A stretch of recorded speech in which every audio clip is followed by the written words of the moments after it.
दोस्तों, क्या आप तसव्वुर कर सकते हैं कि दुनिया की सबसे बड़ी सुपर पावर यूनाइटेड स्टेट एक ऐसे मुल्क से हार जाए जिस पर वो पिछले 40 साल से पाबंदियां लगा रहा है, और वो मुल्क कोई और मुल्क नहीं बल्कि ईरान है। War with Iran. President Trump is demanding the unconditional surrender of the Islamic Republic. Internet पर इस वक्त एक वीडियो बहुत ही वायरल हो रही है जिसमें प्रोफेसर ने 3 बड़ी पेशगोइयां की थी। पहली पेशगोई ये कि डोनाल्ड ट्रंप दोबारा इलेक्शन जीतेंगे। Donald Trump will become the 47th president of the United States. दूसरी ये कि अमेरिका और ईरान के दरमियान जंग शुरू होगी। Oh my God. और तीसरी, इस जंग में अमेरिका हार जाएगा। The United States will lose this war. लेकिन सवाल यहाँ ये है कि क्या वाकई ऐसा हो सकता है, या ये सिर्फ एक सनसनीखेज कहानी है जो YouTube पर व्यूज लेने के लिए बनाई गई है। आज की इस वीडियो में हम इन तमाम दावों को फैक्ट्स, जियोपॉलिटिक्स और मिलिट्री स्ट्रेटेजी की मदद से समझने की कोशिश करेंगे।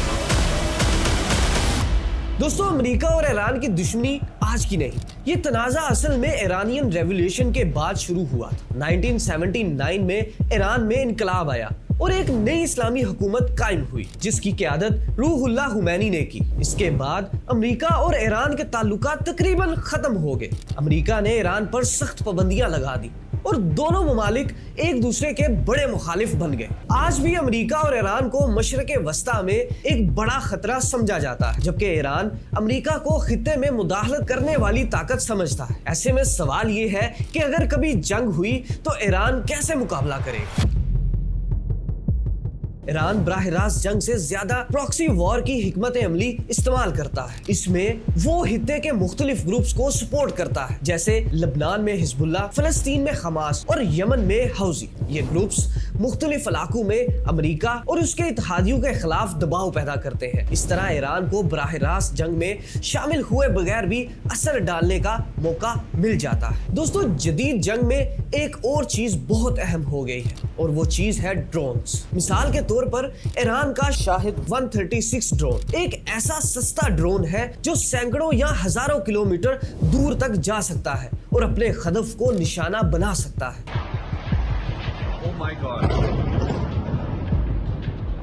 मसला ये है कि इसे रोकने के लिए जो दिफाई मिसाइल इस्तेमाल होते हैं वो बहुत महंगे होते हैं। मिसाल के तौर पर एक ड्रोन की कीमत चंद हजार डॉलर्स है और उसे गिराने वाले मिसाइल लाखों या मिलियन डॉलर्स। अगर एक मुल्क रोजाना दर्जनों ड्रोन भेज दे तो दफाई निजाम के लिए ये बहुत महंगा पड़ सकता है। इसी वजह से ड्रोन टेक्नोलॉजी को आजकल जंग का गेम चेंजर कहा जाता है। दोस्तों, अब यहाँ पर एक और अहम मसला समझते हैं। दुनिया के तेल का एक बड़ा हिस्सा स्ट्रेट ऑफ हॉर्मुज़ से गुजरता है। ये एक इंतहाई अहम समुद्री रास्ता है। अगर यहाँ जंग या कुशीदगी बढ़ जाए तो मुतासिर होने वाले ममालिक में शामिल होते हैं सऊदी अरब, यूएई, कतर और बहरीन। अगर ये रास्ता बंद हो जाए तो तेल की कीमतें बहुत बढ़ सकती हैं, आलमी मईशत मुतासिर हो सकती है और दुनिया भर में महंगाई बढ़ सकती है। दोस्तों, दुनिया में तेल ज्यादातर डॉलर्स में खरीदा और बेचा जाता है। इस निजाम को पेट्रोल डॉलर सिस्टम कहा जाता है। इसका फायदा ये है कि यूएस की करेंसी आलमी मईशत में बहुत मजबूत रहती है। अगर मशरक़े वस्ता में बड़ी जंग होती है तो ये निज़ाम भी मुतासिर हो सकता है और इसी वजह से ये खित्ता आलमी सियासत में इतना अहम है। अब सवाल ये है कि क्या अमेरिका वाकई ईरान से हार सकता है। हकीकत ये है कि अमेरिका की फौजी ताकत दुनिया में सबसे ज्यादा है, लेकिन तारीख हमें यह भी बताती है कि ताकतवर फौज के बावजूद जंग जीतना हमेशा आसान नहीं होता। मिसाल के तौर पर अफगानिस्तान और इराक, इन जंगों में अमेरिका को तवील मुद्दत में बहुत मुश्किलात का सामना करना पड़ा। इसलिए जदीद जंग में मुकम्मल फतह या मुकम्मल शिकस्त का तस्वुर